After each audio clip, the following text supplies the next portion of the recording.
26 November 1949 ला काय झाले होते आणि आपल्या भारत देशामध्ये या दिवसाचे काय महत्त्व आहे हे प्रत्येकालाच माहिती असायला हवे। तर 26 नोव्हेंबर हा दिवस संविधान दिवस म्हणून आपल्या भारत देशामध्ये मोठ्या उत्साहात साजरा करतात। जगातील सर्वात सुंदर व श्रेष्ठ असा भारतीय संविधान निर्मितीचा इतिहास समजून घेणे गरजेचे आहे। 1945 साली द्वितीय महायुद्ध संपले होते आणि भारत देश स्वतंत्र झाला होता। भारताला स्वातंत्र्य देऊन संविधान निर्मितीसाठी ब्रिटिश शासनाने एक त्रिसदस्यीय शिष्टमंडळ भारतामध्ये पाठविले होते। हे शिष्टमंडळ सत्ता हस्तांतरणाचा निर्विघ्न मार्ग पद्धती, प्रक्रिया आणि साधने सुचविण्याच्या हेतूने भारतामध्ये पाठविण्यात आले होते। या शिष्टमंडळाला कॅबिनेट मिशन असे म्हणतात। या कॅबिनेट मिशनने 16 मार्च 1946 या दिवशी सत्ता हस्तांतरणाची त्यांची योजना घोषित केली होती। या त्यांच्या योजनेमध्ये असे सूचित केले होते की भारताला आपण स्वातंत्र्य तर दिले, पण भारताचा भावी राज्यकारभार चालविण्यासाठी संविधानाची निर्मिती झाली पाहिजे आणि त्यासाठी एक सभा पण स्थापित झाली पाहिजे। आणि ब्रिटिशांच्या त्या प्रस्तावानुसार संविधान सभेच्या स्थापनेसाठी निवडणुका घेण्यात आल्या होत्या।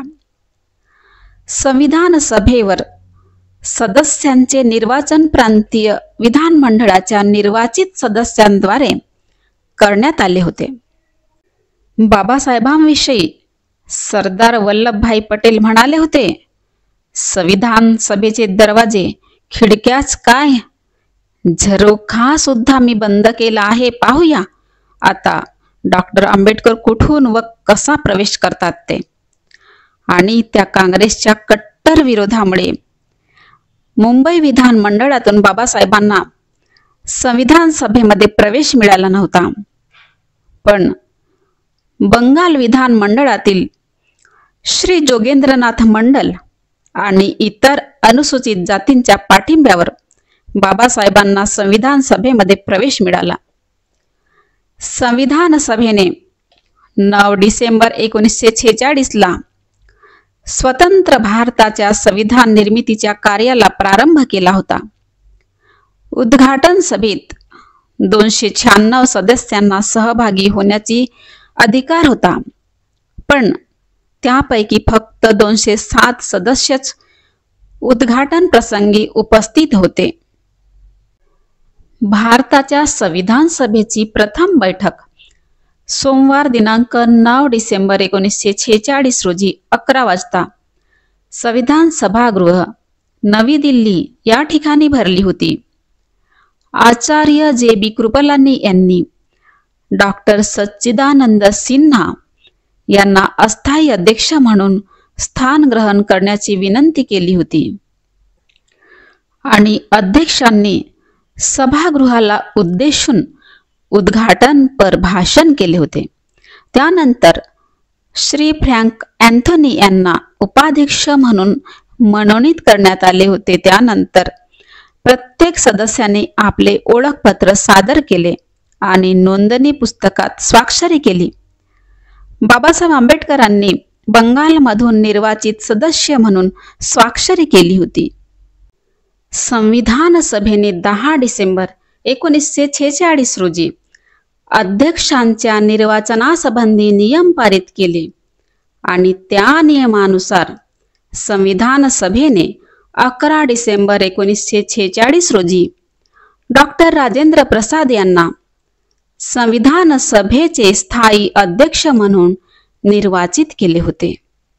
त्यानंतर फाळणीमुळे बंगालचे विभाजन झाले व बाबासाहेबांचे सदस्यत्व गेले, पण ज्या काँग्रेस पक्षाने बाबासाहेबांना संविधान सभेतील प्रवेशाला अत्यंत प्रखर विरोध केला होता, पण तोच काँग्रेस पक्ष पुढे आला आणि संविधान सभेचे अध्यक्ष डॉक्टर राजेंद्र प्रसाद यांनी मुंबईचे तत्कालीन मुख्यमंत्री श्री बी.जी. खेर यांना 30 जून 1947 ला पत्र पाठविले आणि त्या पत्रामध्ये असे सुचविले की बाबासाहेब आंबेडकरांचे संविधान सभेवर त्वरित निवड करावी.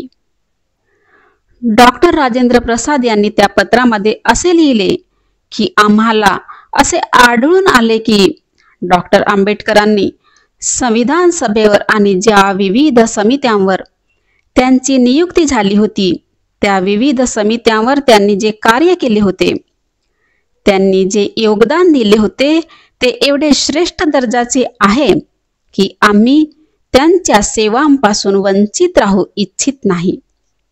डॉक्टर राजेंद्र प्रसाद पत्रामधून असे सुचवितात की 14 जुलैपासून सुरू होणाऱ्या संविधान सभेच्या सत्रामध्ये आंबेडकरांनी उपस्थित राहावे याविषयी मी खूप आतुर आहे आणि म्हणून त्यांचे त्वरित निर्वाचन होणे अत्यंत आवश्यक आहे.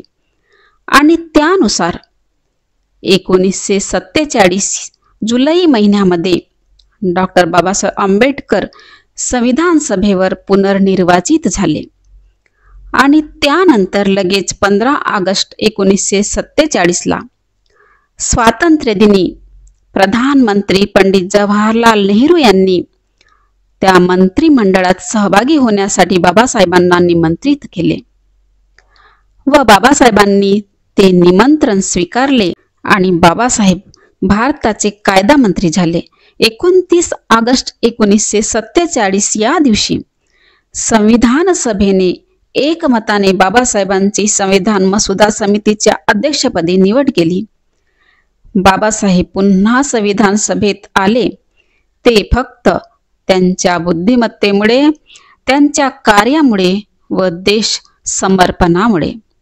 बाबासाहेबांच्या विरोधकांनी सरदार वल्लभभाई पटेल यांना प्रश्न विचारला की बाबासाहेब आंबेडकर हे गांधीचे टीकाकार व काँग्रेसचे विरोधक असतानाही त्यांची अध्यक्षपदी निवड का केली. त्यावर सरदार वल्लभभाई पटेल यांनी उत्तर दिले ते असे होते. सरदार वल्लभभाई पटेल त्याला म्हणाले, तुम्हाला घटना निर्मितीबद्दल काय कळते? आम्हाला या कार्यासाठी डॉक्टर आंबेडकरांपेक्षा श्रेष्ठ व्यक्ती सापडणे शक्य नव्हते आणि आम्ही श्रेष्ठ व्यक्तीची निवड केली आहे. आणि बाबासाहेबांनी आपले सारे कौशल्य, बुद्धिमत्ता आणि शारीरिक व मानसिक कष्ट पणाला लावले. राष्ट्रध्वज, राष्ट्राची प्रतीके, चिन्हे इत्यादींची निवड आपल्या संस्कृतीला शोभेल असेच आहे. म्हणूनच जगातील सुंदर असे भारताचे संविधान तयार झाले आहे. 2 वर्ष 11 महिने व 18 दिवसांच्या अथक परिश्रमामुळे माणूस व नीतिमत्ता असलेले संविधान देशाला मिळाले. स्वातंत्र्य, समता, बंधुता आणि न्याय हे जे श्रेष्ठ मानवी मूल्य संविधानाद्वारे भारतीय लोकांच्या जीवनात प्रस्थापित केले. संविधान सभेच्या सर्व सभासदांनी संविधानाचा गौरव करताना बाबासाहेबांचे मनापासून कौतुक केले. आणि त्यानंतर बाबासाहेबांनी 25 नोव्हेंबर 1949 ला संविधान सभेत संविधानावर अखेरचे भाषण केले होते आणि ते भाषण 55 मिनिटे चालले होते. बाबासाहेब म्हणाले होते की संविधान कितीही चांगले असले तरी ते अंमलात आणणारे लोक चांगले नसतील तर संविधानाचे मातेरे होईल. संविधानावर खरी श्रद्धा व निष्ठा बाळगून लोकशाही स्तंभांनी म्हणजेच न्यायपालिका व कार्यपालिका यांनी आपली जबाबदारी व कर्तव्य नीटपणे व न्यायाने पार पाडली तरच संविधानाचा निर्धार व संकल्प पूर्णत्वास येऊ शकतो. आणि मीडियाची फार मोठी जबाबदारी आहे. जागरूक व सतर्क नागरिक म्हणून लोकांचे सुद्धा कर्तव्य आहेच. बाबासाहेब म्हणाले होते, सत्ता हाती आली म्हणून तिचा अविचाराने किंवा स्वार्थाने वापर करता कामा नये. आणि 26 नोव्हेंबर 1949ला भारताचे संविधान संविधान सभेस अंगीकृत आणि अधिनियमित करून स्वतः प्रत अर्पण केले. 26 जानेवारी 1950 पासून संविधानाचा अंमल सुरू झाला आणि आम्ही प्रजासत्ताक झालो. भारतीय संविधानाची प्रास्ताविका संविधानाचा अविभाज्य भाग आहे. प्रास्ताविकेची सुरुवातच आहे आम्ही भारताचे लोक. भारत एक सार्वभौम समाजवादी धर्मनिरपेक्ष लोकशाही गणराज्य घडविण्याचा सम्यक संकल्प व निर्धार संविधानाने केला आहे, म्हणजेच आम्ही भारतीयांनी केला आहे.